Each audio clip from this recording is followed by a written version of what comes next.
This is Alex Hager here from TechTaboo, and we're going to be taking a look at Windows 8, the all-new operating system from Microsoft.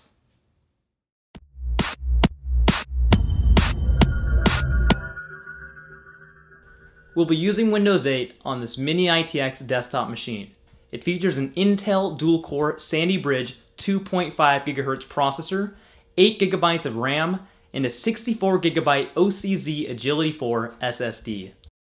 So now we're going to do a boot up test on Windows 8.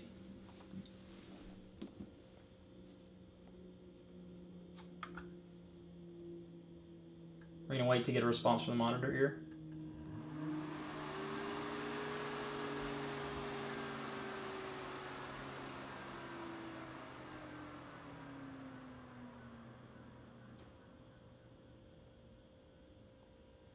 And we're into Windows 8 at only 13 seconds. So now let's talk about the main layout of Windows 8. So there's probably a lot of tiles you're seeing which you don't know what they mean. Well, let's talk about them a little bit. So here in the top left we have our mail. When we go to mail, we can easily access all of our mail and everything like that, and it's a pretty nice layout. Here you have your Windows Store, which is very similar to the App Store on Mac OS and iOS. You can get tons of new apps which are optimized for touch environments.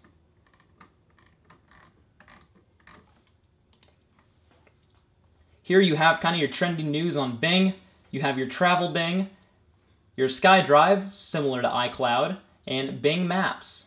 You also have photos that you can store and share with your friends, People, which is similar to Contacts, a messaging application like Messages on Mac OS, a nice weather interface, which is really nice looking. I think it's pretty cool. And here you have video, music, games, camera, tons of stuff you'd see on actually the standard Xbox 360 layout, and they've somewhat merged. One thing that's interesting is now this is a lot more like Mac OS in a way. So if you notice with Mac OS, there's a lot more mobile-friendly apps, like you have your calendar, your notes, which are all synced with iCloud, and now they've created a similar experience just in a different form. So you have your store, your maps, which is a great interface for touch devices, because Windows was a pretty rough interface when trying to use it on a touch tablet or device. When the consumer preview of Windows 8 was released, there was actually a lot of critical feedback that people weren't too happy about. And a lot of that regarded the interface. They felt like, oh, it's not a desktop machine, it can only be used from a touch device, it's only touch optimized. One cool thing though, is that though there are a whole bunch of touch features, you don't have to use them on a desktop. I feel like a lot of touch users aren't going to go into the desktop because it's not practical, so they'll mainly rely on the main menu where all their touch-friendly apps are. One thing that's kind of cool is they've changed the personalization a lot, so it's very personalized the way you like things, the color scheme, and what you have on there. I know a lot of elderly folks are fond of iGoogle, which is a custom page where they can have all the stuff they like. And the main menu is kind of similar to iGoogle, so you have all the gadgets and widgets that you like. So to access your settings or your power options, you're going to go to the top right or the bottom right of your screen. Once you're there, you can see there's a search option, a share option, start devices and settings. Start will bring you back to this page. And you can, from settings, you can access all your power options like your network, your power, volume, and all that good stuff. And you have a lot of settings here for personalization, so you can get stuff just the way you like it. Through search, you can find your favorite applications, and you can search either through your apps, your settings, files, store, Bing, finance, games, and so much more. This is a nice and practical way of finding what you're looking for. So let's talk about the comparison between Windows 8 and Windows 7. So when you're on the desktop, they're pretty similar. So you don't have that start feature anymore, but if you're trying to find some specific files, you can easily click on the little folder icon, which was there on the previous installation of Windows. So here you have all your cool files and everything. Actually, that's pretty boring files, but yeah, you get the picture.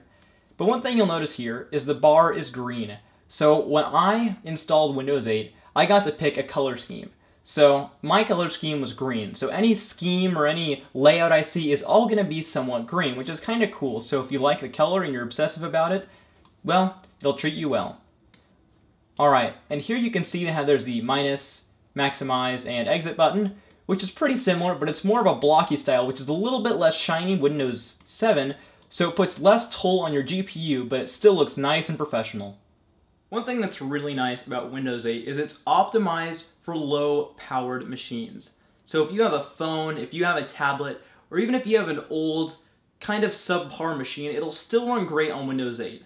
The boot up time is even quicker than Windows 7, but you don't need much power to power this beautiful Metro interface.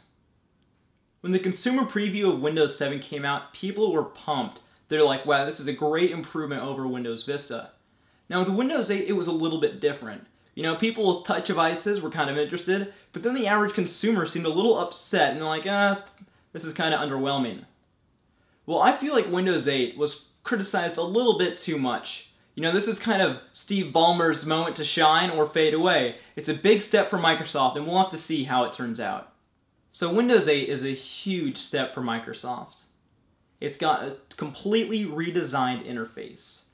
I'm excited to see how the average consumer responds to Windows 8. However, there is a con.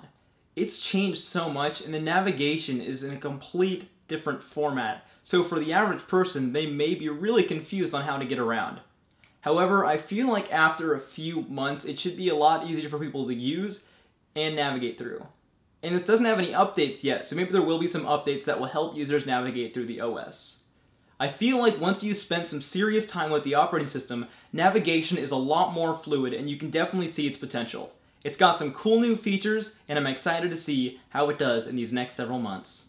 This is Alex Hager here from TechTaboo. Thanks for watching my hands-on review of Windows 8. I hope it helped make an informed buying decision and I recommend you getting a copy of Windows 8 yourself. It's definitely a solid OS and it has a lot of potential, but I'm excited to see how it responds with the average consumer.